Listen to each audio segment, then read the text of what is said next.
أعوذ بالله من الشيطان الرجيم بسم الله الرحمن الرحيم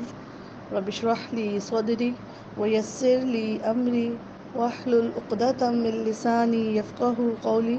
اللهم فقهنا في الدين آمين يا رب العالمين۔ السلام علیکم ورحمۃ اللہ وبرکاتہ۔ کیا حال ہے میری بہت بہت پیاری ساتھیوں کے؟ اللہ تعالیٰ ہم نے اس بھاگم بھاگ دنیا میں اللہ جس کی خوبصورتی میں، جس کی چکا چوند روشنی میں دن بدن اضافہ ہوتا چلا جا رہا ہے، گلیمر بہت عام ہو گیا ہے، فیشن انڈسٹری سب کے دروازوں پر ناک کر رہی ہے، پوری دنیا سمٹ کے ہمارے تکیے کے نیچے اس سیل فون کی صورت میں آ کے سمٹ گئی ہے۔ اللہ اس بہت آسانی سے حاصل ہو جانے والی دنیا کے درمیان اللہ ہم وہ لوگ ہیں جو اپنی آخرت کی فکر جمع کر کے بیٹھے ہوئے ہیں۔ اللہ ہم نے کوشش کی ہے کہ اللہ تیرے حکم سے ہم ان لوگوں میں شامل ہو جائیں جنہیں آخرت کی فکروں نے گھیر رکھا ہے، جو دنیا میں ایسے جیتے ہیں جس کا انسینٹیو، ان نیکیوں کا خاص مقام ہم اللہ آخرت میں تیری رضا اور تیرے مبارک چہرے کے دیدار کی صورت میں دیکھنا چاہتے ہیں۔ بالخصوص ہم نے فکر آخرت کے اس گروپ میں لاسٹ ٹائم ایک لیکچر پوسٹ کیا جس میں موت کی ایکسیپٹنس، کہ موت کو حق جانا چاہے۔ اس ٹائم بہت تیزی سے جتنا لوگ اہل علم ہو رہے ہیں اتنا حق کو انکار کرنے والے بھی ہو رہے ہیں۔ اہل علم ہونا بہت بڑی بات نہیں ہے۔ ابو جہل کچھ کم پڑھا لکھا نہیں تھا، ابو الحکم مانا جاتا تھا، حکمت کا باپ سمجھا جاتا تھا، لیکن چونکہ اللہ کو نہیں پہچانا تو ابو جہل مانا گیا۔ اس نے حق کا انکار کیا، اس نے موت کے بعد دوبارہ جی اٹھنے کا انکار کیا، اس نے آپ صلی اللہ علیہ وسلم کی رسالت کا اور اللہ کی توحید کا انکار کیا اور علل اعلان کیا۔ نہ اس کا یہ کانسیپٹ تھا کہ وہ دوبارہ اٹھایا جائے گا، اور نہ یہ کانسیپٹ تھا کہ اس کے باپ دادا جو مر مٹ چکے ہیں وہ لوگ دوبارہ اٹھائے جائیں گے۔ یعنی کہ آخرت کے انکار نے اسے ابو الحکم سے ابو الجہل بنا دیا تھا، کیونکہ اگر اس کو آخرت کا یقین ہوتا تو وہ اس آخرت کے مالک یوم الدین کی بات مانتا، جس نے اس کو نبی بنا کے مبعوث کیا ہے اس کی بات مانتا، اس رسول اور اس نبی کے حق میں کھڑا ہوتا۔ لیکن اہل علم ہو جانا کافی نہیں ہے، حق شناسی بہت لازمی چیز ہے۔ اس لیے ہم نے پہلی جو چھوٹا سا ایک شارٹ کہہ لیجیے کہ ایک ریکارڈنگ تھی، اس میں جسٹ یہ تھا کہ لوگ موت کو ایکسیپٹ تو کریں کہ ہاں یہ حقیقت ہے۔ آج اگر کسی کا اعلان سن کے اس کی تدفین کی تیاری ہوئی ہے تو ہم نہیں جانتے کل ہمارا کہاں اعلان ہو رہا ہوگا، ہمیں نہیں پتہ کہ لوگ ہمارے بارے میں کیا کہہ رہے ہوں گے، ہمیں یہ بھی نہیں پتہ کہ ہمیں موت کس مقام پہ آ کے لے لے گی، ہمیں یہ بھی نہیں پتہ ابھی کہ ہماری موت کے وقت آخری فزیکل حیت کیفیت کیا ہوگی، نہ ہمیں عمروں کا پتہ، نہ ہم میں سے کسی کو یہ پتہ کہ ہم بچوں کے ہاتھوں سے جائیں گے یا اللہ ان کو ایمان اور صحت کے ساتھ اپنی طرف بلائے وہ ہمارے درمیان میں سے جائیں گے۔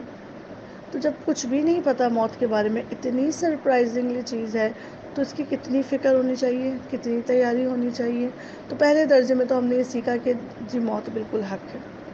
اللہ موت بالکل حق ہے۔ اگر روئے زمین میں کوئی ایسا شخص ہو جسے موت نہ آنی ہوتی، کل نفس ذائقۃ الموت کی آیت نہ ہوتی، تو امید ہے، غالب امید ہے کہ آپ صلی اللہ علیہ وآلہ وسلم آج ہمارے درمیان موجود ہوتے اور انہوں نے اس موت کو ٹیسٹ نہ کیا ہوتا۔ اللہ کے بہت لاڈلے موسیٰ علیہ السلام، جن کے بارے میں آتا بھی ہے روایات میں کہ وہ ملک الموت کو دیکھ کر انہوں نے بڑا انسٹنٹ ایک ریئیکشن بھی دیا تھا، وہ ان کی موت نہ آئی ہوتی۔ اللہ کے خلیل جد امجد ہمارے ابراہیم علیہ السلام، انہوں نے موت کو ایکسپیرینس نہ کیا ہوتا، لیکن جب اللہ نے فرما دیا کہ ہر ذی روح نے موت چکھنی ہے، جو بچے دنیا میں ڈیلیور آؤٹ نہیں ہوتے وہ پیٹ میں موت کو چکھ لیتے ہیں، جو دنیا میں آتے ہیں وہ اپنا ایک اسپیسیفک ٹائم پیریڈ گزارتے ہیں، اس کے بعد وہ موت کو چکھتے ہیں۔ کوئی جوانی میں موت کی طرف چلا جاتا ہے، کسی کو بڑھاپا بیزار کر دیتا ہے اور بہت ٹائم بعد موت آتی ہے، لیکن موت حق ہے اور اللہ تعالیٰ ہم اس تخلیق کو، اس حق کو قبول کرتے ہیں۔ بس اللہ تعالیٰ ہمیں موت کے وقت کی آسانیاں نصیب فرما دیجیے گا۔ آج دوسرے درجے میں ہم قرآن اور احادیث کی روشنی میں موت کے بارے میں مزید تھوڑا سا ذکر سنتے ہیں، اور میں نے پہلے بھی کہا تھا کہ لاکھ ہم سیشنز کر لیں، موت کیا ہے کہ جب آئے گی تبھی انسان کو ایکسپیرینس ہوگا۔ اللہ تعالیٰ قرآن مجید میں سورہ قاف آیت نمبر 9 میں فرماتے ہیں وَجَاءَتْ سَكْرَةُ الْمَوْتِ بِالْحَقِّ ذَلِكَ مَا كُنْتَ مِنْهُ تَحِيدُ۔ اللہ تعالیٰ فرماتے آ پہنچی موت کی سختی حق کے ساتھ۔ حقیقت میں موت ایک ایسا پروسیس ہوگا جس میں ایک ایک روئیں سے، ایک ایک پور سے جسم کے درمیان جان اور روح کو جدا کیا جائے گا۔ یہ ایک دوسرے میں داخل کب کی گئی تھی ہمیں پتہ بھی نہیں لگا تھا۔ آپ میں سے کوئی نہیں کہہ سکتا کہ مجھے وہ تکلیف یاد ہے یا مجھے محسوس ہوا تھا کہ جب میں ووم میں تھی یا اپنی ماں کے پیٹ میں تھی تو اتنے لوتھڑے کے بعد ایسے ایسے چہرے بنتے بنتے ایک ٹائم آیا، مجھے یاد ہے ہاں اس دن ایک دم سے مجھے جھرجھری سی آئی تھی اور میرے اندر روح داخل ہو گئی تھی۔ آنا تو اس کا نہیں پتہ چلتا، ہاں لیکن جب نکلتی ہے جسم سے، کیونکہ جب جسم میں داخل ہوتی ہے اس وقت انسان پاک ہوتا ہے، فطرت پہ ہوتا ہے، اللہ کی نافرمانی نہیں اس نے ایکسپیرینس کی ہوتی، لیکن جب جسم سے موت کو نکالا جاتا ہے، روح کو نکالا جاتا ہے، تو وہ ہم نے پڑھا تھا اور سنا تھا کہ اعمال کے مطابق وہ کیفیات آتی ہیں۔ لیکن چاہے جتنے بھی نیک لوگ ہوں، موت بہرحال ایک ایسا پروسیس ہے جس میں تکلیف ہے، جس میں سختی ہے۔ ایک ایک ریشے سے جب روح کو نکالا جاتا ہے تو حقیقتاً یہ جدائی کچھ لوگوں پہ تو بہت طویل ہو جاتی ہے اور کچھ لوگوں پہ بہت جلد اللہ تعالیٰ اس نظر کی کیفیت سے گزار دیتے ہیں۔ لیکن میں کیوں کہہ رہی ہوں کہ یہ حق ہے، کیونکہ اللہ کے نبی کریم صلی اللہ علیہ وآلہ وسلم نے خود فرمایا، جب ان کو آخری وقت تھا اور آپ صلی اللہ علیہ وآلہ وسلم اس دنیا سے رخصت ہو رہے تھے، تو آپ صلی اللہ علیہ وآلہ وسلم کی بخاری میں حدیث آتی ہے کہ ام المؤمنین سیدہ عائشہ فرماتی ہیں کہ وفات کے وقت رسول اللہ صلی اللہ علیہ وآلہ وسلم کے سامنے پانی کا ایک کٹورا رکھا تھا، آپ اپنے دونوں ہاتھ پانی میں ڈالتے اور پھر منہ پہ پھیرتے اور فرماتے، کیا فرماتے سنیے، لا الہ الا اللہ اللہم ثبتنا عند الموت بلا الہ الا اللہ کی دعا ہے نا۔ اللہ وہ جس مشن کے لیے میں دنیا میں بھیجا گیا تھا، موت کے وقت بھی جو لوگ بڑے مشن والی زندگی گزارتے ہیں نا، وہ آخری وقت میں بھی ایک لمحے کے لیے بھی اپنا مشن اپنی آنکھ سے آگے پیچھے نہیں ہونے دیتے۔ آپ صلی اللہ علیہ وسلم بستر مرگ پہ بھی کیا دعا کر رہے ہیں، لا الہ الا اللہ، اعلان کر رہے ہیں کہ اللہ کے سوا کوئی معبود نہیں، انا بے شک، یقیناً، حرف تاکید، للموتی سکرات، بے شک موت کے لیے سختیاں ہیں۔ حضرت عائشہ فرماتی ہے کہ جب میں نے آپ صلی اللہ علیہ وسلم کی کیفیت دیکھی کہ کس طرح سے ان پہ پانی کے مشکیزیں بہائے جا رہے تھے اور کیسے وہ اپنے چہرے پہ پانی کو لگا لگا کے اپنے آپ کو دوبارہ سے بٹھا رہے تھے، اور پھر میں نے ان کے اوپر سے موت کو گزرتے ہوئے دیکھا، تو میں ان کے ذہن سے یہ کانسیپٹ ختم ہو گیا تھا کہ موت بس آ جائے گی۔ دکھا کہ ہاں بے شک موت میں سختیاں ہیں۔ اللہ کے نبی کریم صلی اللہ علیہ وسلم انہی سختیوں سے بچنے کے لیے دعا مانگا کرتے تھے، اللہم اعنی علی غمرات الموت و سکرات الموت، اللہ موت کی بے ہوشی اور ڈبکیوں میں سنبھال لیجیے گا۔ جس وقت کوئی آپ کو ہاتھ لگائے گا تو آپ کا درد اس تک ٹرانسفر نہیں ہو سکے گا، ہمارا اپنا پرسنل درد ہوگا، ہماری اپنی پرسنل راحت ہوگی۔ تو اللہ تعالیٰ نے قرآن مجید میں سورہ قاف میں فرما دیا کہ یہ حق ہے، دیکھو یہ بالکل حقیقت ہے، دیکھو تم آنکھوں سے دیکھ رہے ہو کہ لوگ تمہارے جنازے کی فکر کر رہے ہیں، دیکھو تم آنکھوں سے دیکھ رہے ہو کہ بہت فوج بنی گھومتی تھی، بڑے اعلان کرتی گھومتی تھی، بڑی پاورفل تھی، آج دیکھو کہ بالکل ایک کروٹ سے بھی بے بس بیٹھی ہوئی ہو۔ کسی نے کروٹ دلا دی، غسل کے وقت تو لے لی، کسی نے پانی ٹھیک سے بہا دیا تو بہا دیا، نہ شور، نہ شرابہ، نہ ہنگامہ، نہ گرم پانی، نہ ٹھنڈا پانی، نہ یہ کہ کون آ گیا میرے گھر میری میت کے موقع پہ، نکالو اس سے تو میں نے ملنا جلنا بند کیا ہوا تھا۔ انسان اگر یہ سمجھ لینا کہ وہ کتنی جلد بے بس ہونے والا ہے تو وہ اس وقتی اختیار کا غلط استعمال نہ کرے۔ انسان جب موت کو بھلا دیتا ہے وہ ناراضگیاں بہت لمبی کر لیتا ہے، اور مجھے بڑا تعجب ہوتا ہے ان لوگوں کے ساتھ، اور آپ کو بھی یقیناً ہوتا ہوگا، جو کہتے ہیں کہ میں اس سے ملنا جلنا ختم کرتا ہوں، یہ میرے جنازے پہ نہ آئے۔ آپ کو یہ بھی نہیں پتا کہ آپ اس وقت کہاں ہوں گے، آپ کے ساتھ کیسی ٹریٹمنٹ ہو رہی ہوگی۔ تو حق ہے، حقیقت ہے بہت بڑی موت۔ اور پھر اللہ تعالیٰ نے فرمایا سورہ قاف میں، ذَلِكَ مَا كُنْتَ مِنْهُ تَحِيدُ، یہ وہی ہے نا جس سے تو بھاگتا پھرتا تھا۔ جینے کی دوائیاں، ری جنریٹنگ اسکریم، چہرے کے اوپر رنکلز نہیں اچھے لگ رہے، بڑھاپا ایکسیپٹ کرنے کا دل ہی نہیں مانتا، موت کے ذکر سے تو کراہیت سی محسوس ہوتی ہے، قبرستان کے پاس سے تو گزرنے کی ہمت نہیں ہوتی ہے، میت کو اپنے گھر نہیں رکھا جا رہا ہوتا، عیدی میں جمع کروا دیا جا رہا ہوتا، ایسا نہ ہو کہ ہمیں بھی ساتھ لے کر چلا جائے،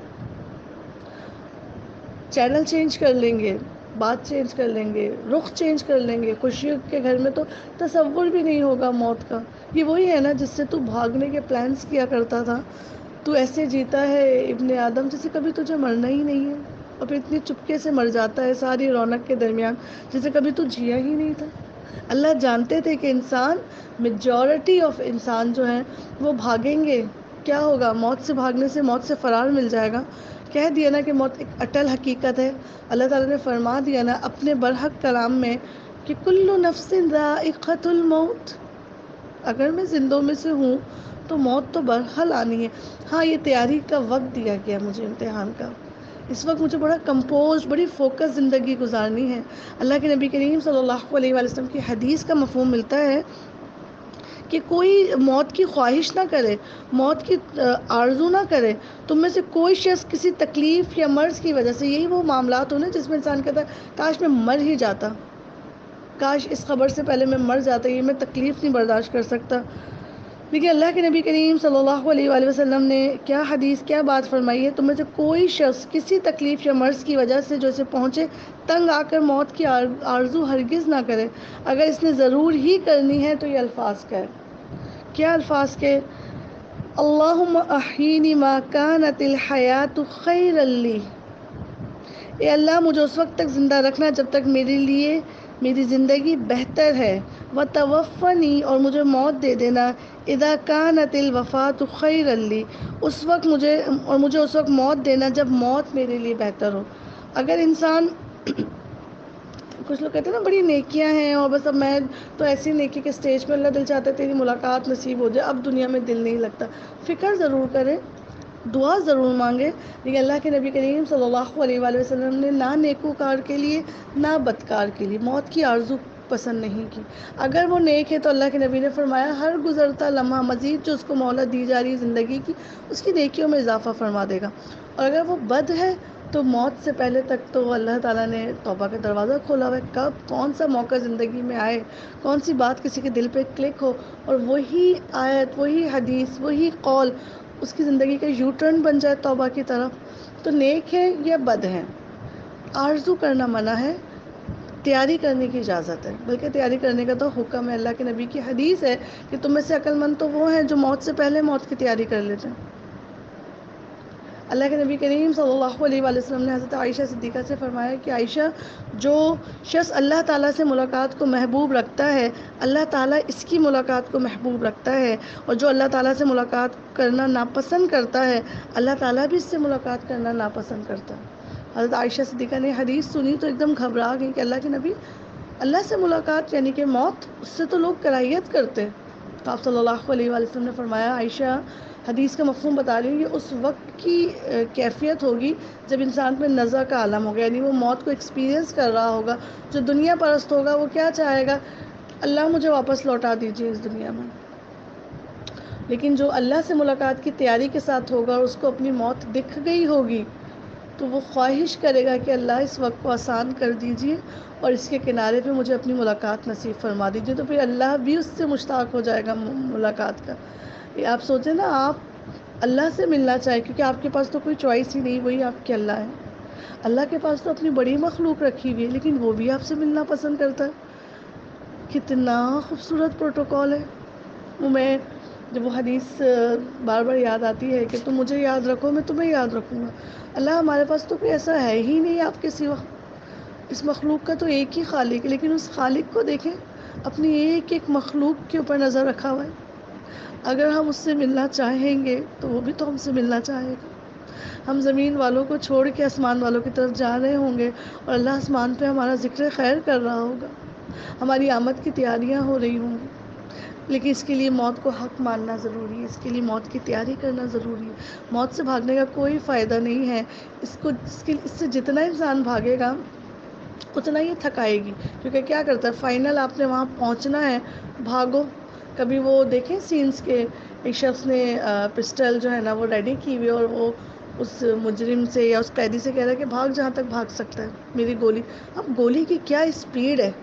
ٹھیک ہے، اس بندے کا کیا نشانہ ہے، اور اس میں اللہ کا بھی حکم شامل ہو گیا، تو بھاگنے والا اور کچھ نہیں ہوتا، تھک رہا ہوتا ہے۔ بھاگتا ہے بھاگتا ہے بھاگتا ہے بھاگتا ہے، کوئی تیاری نہیں ہے موت کی، کوئی تیاری نہیں ہے اللہ سے ملاقات کی، کوئی تیاری نہیں ہے قیامت تک قبروں میں رہنے کے لیے جو اعمال چاہیے تھے روشنی کے، کچھ بھی ساتھ نہیں. کتنا بھاگے گا؟ اس گولی سے نہ صحیح تو کسی اور چیز سے موت آ جائے گی. موت تو برحق ہے، تو بھاگنے کا کیا فائدہ؟ پھر اللہ تعالیٰ مزید قرآن مجید میں فرماتے ہیں کہ جب انسان پہ موت داخل ہوتی ہے تو ایک فرشتہ نہیں آتا، ایک جس کو ہم ملک الموت کے نام سے سنتے رہتے ہیں، حضرت عزرائیل جن کا نام آتا ہے، ان کے بارے میں آتا ہے کہ اللہ تعالیٰ نے جب تمام فرشتوں کو ان کے ذمہ داریاں سونپی اور ان سے کہا کہ آپ نے روح قبض کرنے کی ذمہ داری ہے، تو یہ بڑا گھبرا گئے تھے. اور یہی انہوں نے اپنا ایک ظاہر کیا تھا، ایک رائے ظاہر کی تھی کہ اللہ تعالیٰ ایسے تو سب لوگ میری آمد سے کراہیت کریں گے، مطلب سب لوگ مجھے برا جانیں گے کہ میں آتا ہوں ان کے پیاروں کو ان سے جدا کر دیتا ہوں، ان کے جسم سے روح کو لے جاتا ہوں. تو اللہ تعالیٰ نے کہا تھا کہ نہیں، کوئی آپ کو بلیم نہیں کرے گا، مفہوم بتا رہی ہوں، کوئی آپ کو بلیم نہیں کرے گا، میں واقعات ہی ایسے کر دوں گا، مطلب میں کچھ ایسا وسیلہ بنا دوں گا، ذریعہ بنا دوں گا کہ لوگوں کا گمان آپ پہ تو جائے گا ہی نہیں. اور میں آج سوچتی ہوں کہ کتنی حقیقت بات تھی، اللہ تعالیٰ نے کیسے اس چیز کی ذمہ داری لی تھی. لے کر تو ملک الموت جاتے ہیں ہمارے پیارے کو، لیکن ہم کیا کہتے ہیں، گاڑی تیز چلا رہے تھے، روڈ دیکھ کر کراس ہی نہیں کیا تھا، وہ سامنے والا بہت تیزی سے آ رہا تھا، ہٹ کر گیا. کاش ڈاکٹر مل جاتا، ایمبولینس ٹائم سے آ جاتی، ٹائم سے وہاں پہنچ جاتے. اس نے انجیکشن غلط لگا دیا، اس کے جادو ٹونے سے موت آ گئی، اس نے کالا جادو کروا دیا. یعنی کہ انسان کے دماغ میں یہ چیز آتی ہی نہیں ہے. وہ اللہ نے کہا تھا نا کہ میں ان کے گمان سے یہ چیز نکال دوں گا کہ وہ آپ کو برا بھلا کہیں یا آپ سے کراہیت کریں یا آپ سے بیزاری کا اعلان کریں. اور حدیث کا مفہوم میں آپ کو بتا رہی ہوں کہ ایک انسان رہتا پاکستان میں ہے اور پہلی دفعہ لائف میں وہ کسی دوسرے ملک میں جاتا ہے اور وہاں جا کے اس کو موت آ جاتی ہے، تو لوگ مطلب بڑا حیران ہوتے ہیں، بڑا ان کو تعجب ہوتا ہے کہ سوچا بھی نہیں تھا یہ لاسٹ ٹائم پہ وہاں چلا جائے گا. اور اس کو ایسا کیا پڑی تھی وہاں جانے کی. اللہ کے نبی کی حدیث کا مفہوم ہے کہ اللہ نے جس زمین پہ ایک انسان کی موت لکھی ہوئی ہوتی ہے، اللہ اس طرف اس کی کوئی حاجت رکھ دیتا ہے. مطلب وہ اپنی اس حاجت کو، چاہے وہ رزق ہے، چاہے وہ ملاقات ہے، چاہے وہ سیر و تفریح ہے، چاہے وہ میٹنگز ہیں، کچھ بھی ہے، انسان اپنے موت کے مقام تک پہنچ جاتا ہے. اور کون سا ہے موت کا مقام، یہ کسی کو نہیں پتا. تو یہ جو ملک الموت آتے ہیں، یہ ایک طرح سے اناؤنسمنٹس دیتے ہیں، ذمہ داریاں دیتے ہیں، اور ساتھ اپنی پوری ٹیم لے کر آتے ہیں. اور جس کے موت کا پروانہ آسمانوں سے چل چکا ہوتا ہے، کب چلتا ہے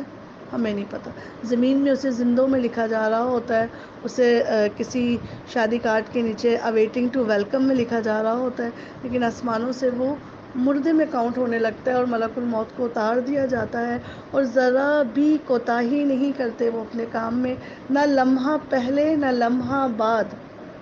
جس کو لینے آتے ہیں اسی کو لے کر جاتے ہیں. جس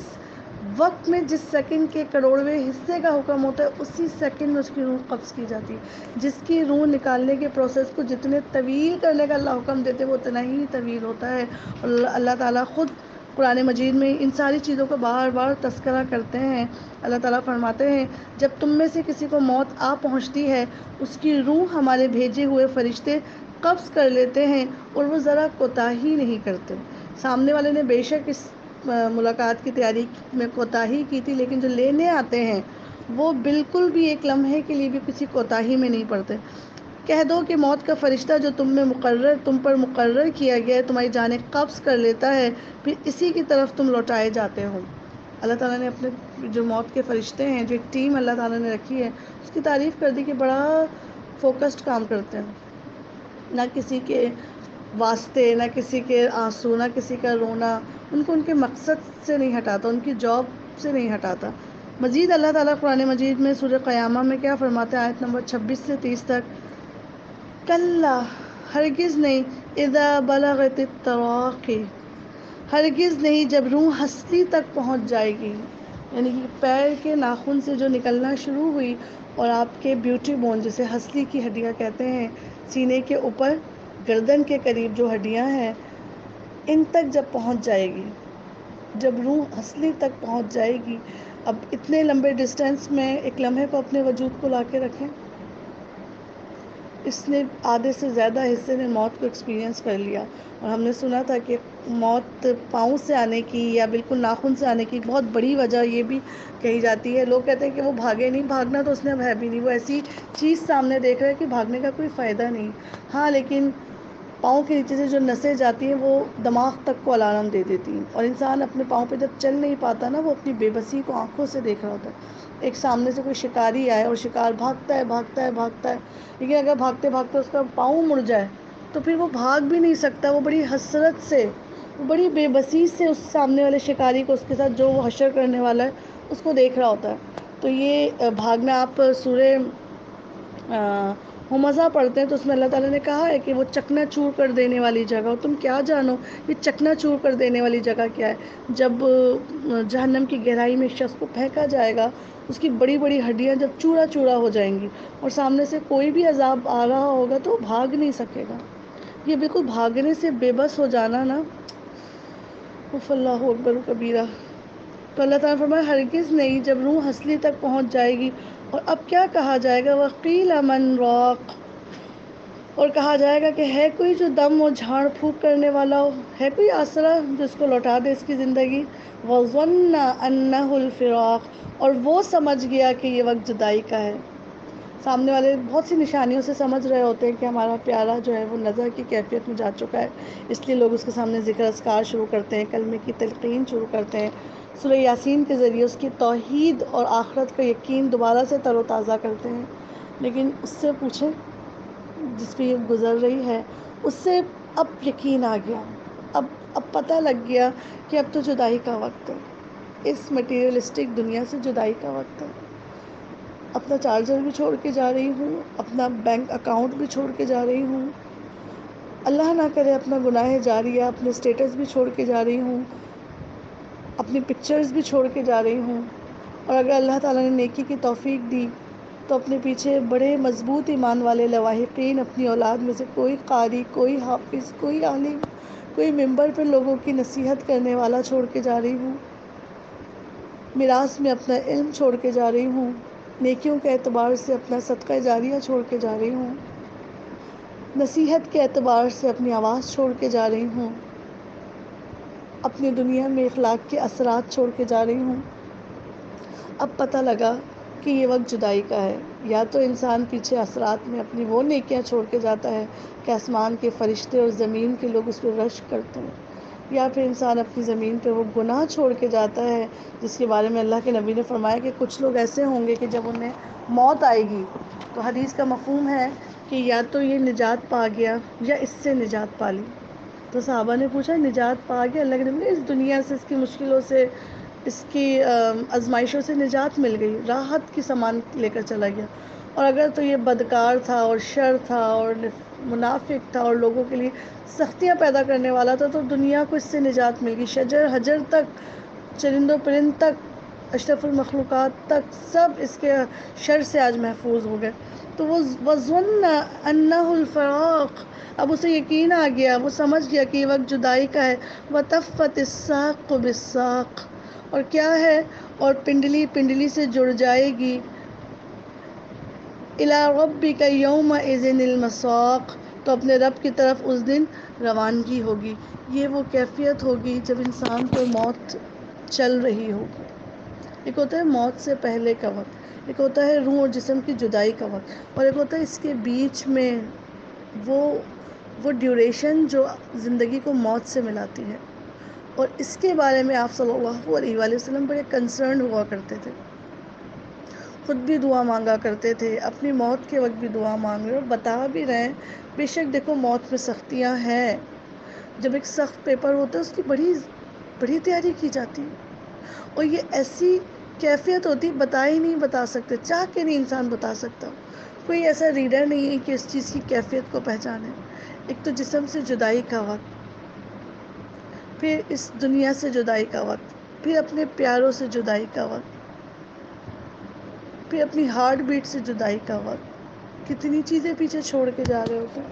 اپنے اختیار سے، اپنے منصب سے، یہ جدائی کا وقت تو سب کی زندگیوں میں آنا ہے۔ ہاں جس نے اس سے آگے کی پلاننگ کی ہوئی، دیکھیے ہمارا اسلام کا جو دین ہے اس کی بڑی خوبصورت تعلیمات ہے، اس تعلیمات میں، اس امبریلا کے اندر جو اسلام نے ہمیں دیا ہے، موت تو فل اسٹاپ ہے ہی نہیں۔ باقی بہت سے ادیان کا کہنا ہے کہ جب انسان مر جاتا ہے بس اب ختم،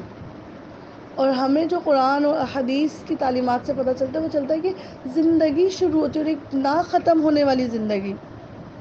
ایک ہوتی ہے نا وقتی اور ایک ہوتی ہے ابدی۔ وقتی زندگی کا انسان کو اتنا یقین ہوتا ہے، کل کی تیاریاں کرتا ہے، صبح منڈے ہے، یونیفارم پریس کر لوں، یہ ہے وہ ہے۔ ایک ابدی زندگی ہے جہاں جانے کے بعد انسان کا نہ اس دنیا میں لوٹنا ممکن ہے اور نہ وہاں زندگی اور موت کی کشمکش کے بیچ میں رہنا ممکن ہوگا۔ وہاں جو ہوگا وہ فار ایور ہوگا،